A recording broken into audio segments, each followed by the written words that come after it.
Welcome to The Explainer. Today, we are diving deep into a single source document that flips the script on everything you probably learned in history class, presenting a really provocative challenge to the idea of American sovereignty itself. So, let me just ask you, is the United States a sovereign nation? I mean, the answer seems obvious, right? But while the history books give us a pretty clear story about independence, the document we're looking at today builds a case for a totally different reality, a different interpretation of American history and law. Okay, let's get right into it. The central claim here, coming from a document titled USA as a Crown Colony, is that the United States never actually became independent. Instead, it suggests the US is basically just a corporation, a colony that has certain privileges, sure, but privileges that were granted by the British Crown. So, how in the world do you even start to build an argument like that? Well, this document goes right back to the very beginning, to the first charters England handed out to the settlers in America. The source zooms in on the Virginia Charter of 1606, and it all hinges on one little word: license. The argument is that the King of England gave the colonists a license to come to America. So, in this view, this wasn't the birth of some new nation. Nope, it was a business deal, a commercial venture that needed permission from the Crown to even exist. All right, now let's see how this idea develops, because the next thing this source does is challenge what we think happened at the end of the Revolutionary War by taking a hard look at the treaty that supposedly ended it all. Now, this is where it gets really interesting. The document points to the Treaty of 1783 and claims that, right there in the text, the King of England lists Prince of the United States among his own titles. The source says, look, this isn't a defeated king recognizing an equal. This is a sovereign ruler granting more privileges to his subjects. And to back this up, the document gets into the weeds, analyzing the title of one of the American negotiators, Benjamin Franklin. He's listed as Esquire. Citing Blackstone's commentaries on law, the source argues that Esquire wasn't just a fancy title. It meant you held an office of trust under the crown. The implication being, Franklin was still acting as a subject of the king, not as a rep for a new independent nation.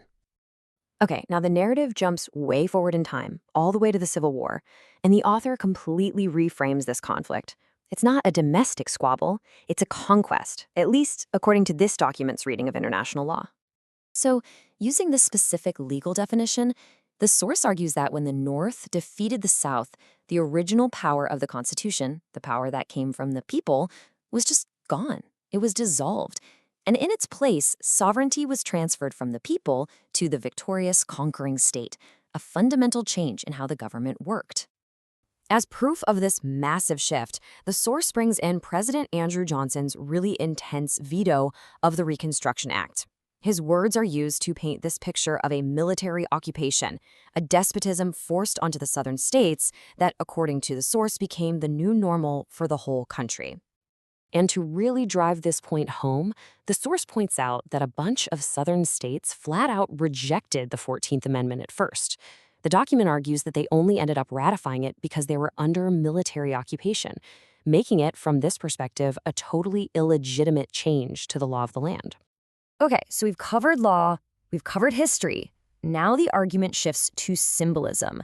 The source claims that the proof of this conquered status is actually hidden in plain sight, on the American flag that we see all the time.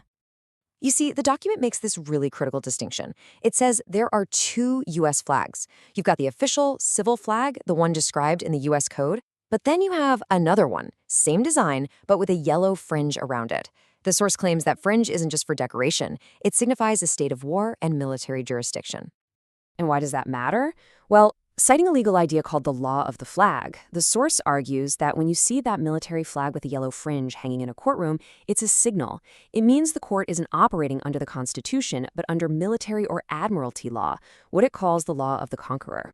So finally, the source tries to tie this all together. It connects this full idea of military subjugation to our modern financial system. This is where it all comes home. Let's just trace the logic here, step by step. First, the source says Social Security isn't a benefit, it's a type of insurance. Second, it claims that all insurance falls under admiralty or commercial law. And therefore, the conclusion is that when you participate in Social Security, you're signing a contract that binds you to the jurisdiction of this supposed conqueror. And to really sell this financial angle, the document pulls out this pretty stunning quote from the congressional record.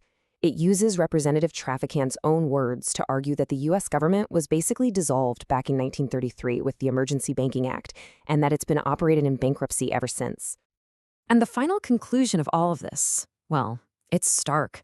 The source claims that because of this national bankruptcy, all the nation's assets, including the private property and even the birth certificates of its citizens, have been handed over to international creditors. In this view, the citizens themselves are just collateral for the national debt. So, we've just mapped out the core arguments of this one document's incredibly alternative theory of American history. It's a whole narrative built on a very, very specific reading of legal terms, historical moments, and national symbols. And it really leaves us with a huge question. How much of what we think we know depends not just on the facts, but on the lens we're using to look at them?